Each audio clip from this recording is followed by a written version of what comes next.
परिसर बुली आसा चारिपटे एपटे कि मोबाइलटा भितर गला नहीं मुझे चारिपटे बुले दूसरी चारिपटे बुलवा जा भितर आज बहुत लोक भी होती ना हाँ तथापि एत भी होती या भितर को जा बट से आलाउ कर फोन चारिपटे मंदिर बहुत जगह मंदिर हो गला चारिपट यही मंदिर है बहुत वर्ष पूर्व 350 आई थिंक 360 पूर्व मंदिर तैयारी आपको तैयारी करथिले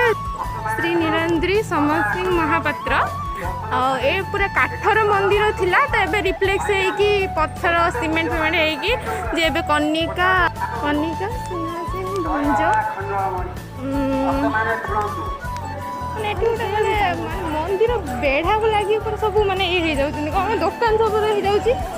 गाँ टाइप रे ना गाँ भीतर मंदिरटा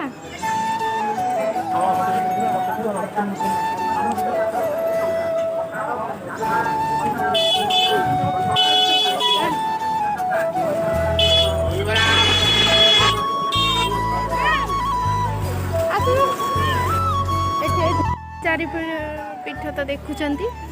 एठी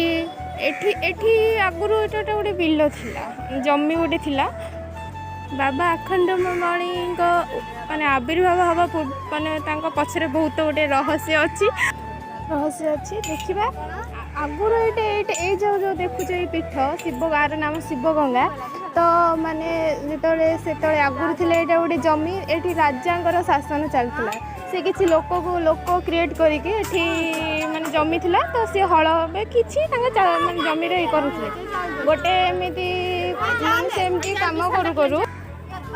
करू तांकर लंगल माने गोटे जगार गोटे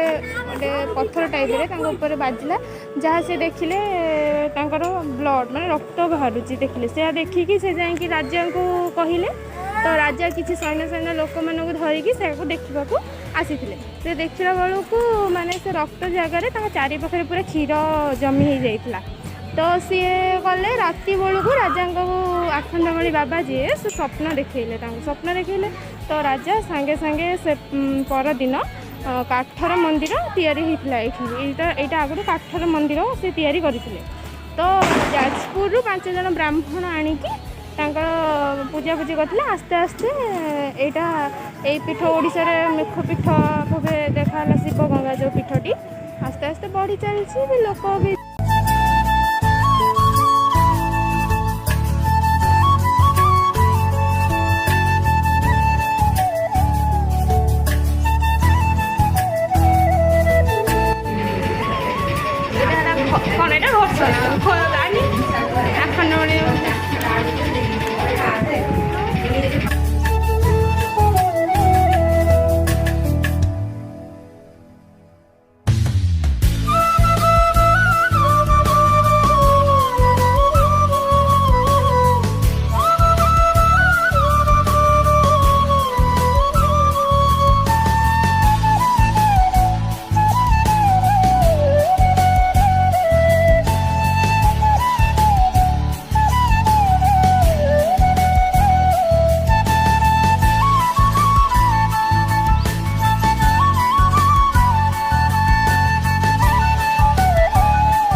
चलते जीवा खाइबा